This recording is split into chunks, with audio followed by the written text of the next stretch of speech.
Hi అండి, welcome back to my channel Yashasvi world. ఈరోజు వచ్చేసి మీకు మన రాజమండ్రిలోని నామవరం అక్కమ్మ తల్లి గుడి చూపిస్తున్నానండి. ఈ ఆలయం వచ్చేసి 2015లోని అంటే పుష్కరాలు జరిగినప్పుడు అన్నమాట. అప్పుడు ఇక్కడ నిర్మించారండి. మామూలుగా అయితే అమ్మవారి ఆలయం కొండపైన ఉండేది.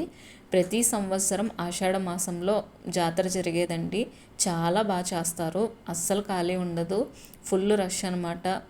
అంత బాగా చేస్తారు. అయితే పైన అమ్మవారి దగ్గరికి వెళ్ళి దర్శనం చేసుకునే వాళ్ళు అందరం సరదాగా వెళ్ళి తిరణాలి కదండి, చాలా బాగుండేది. మరి ఎందుకు తీశారో తెలీదు, కొండపై నుంచి అమ్మవారిని ఇక్కడికి తీసుకొచ్చేసారు. అయితే అమ్మవారిని ఇక్కడికి తీసుకురావడం వల్ల ఎంతోమంది భక్తులు వచ్చి అమ్మవారి దర్శనం చేసుకుంటున్నారండి. మామూలుగా అయితే కొండపైకి ఒక్కరే వెళ్ళాలంటే చాలా భయపడేవారు అన్నమాట. ఎవరు ఉండేవారు కాదు, పూజారి కూడా పూజ చేసి వెళ్ళిపోయేవారు.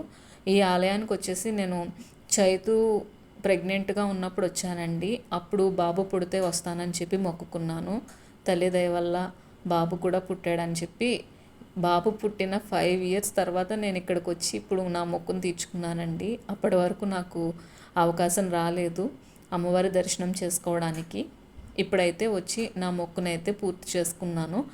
ఎలాగో వచ్చాను కదా, మీ అందరికీ చూపించవచ్చని ఈ వీడియో తీశానండి. అమ్మవారు అయితే చాలా మహిమగల అమ్మవారు. అమ్మవారికి ఆషాఢ మాసంలో జాతర నిర్వహిస్తారండి. చాలా ఫేమస్ అనమాట. రాజమండ్రిలో నావారం అక్కమ్మ తల్లి జాతర అంటే తెలియని వాళ్ళు ఉండరు, అంత ఫేమస్.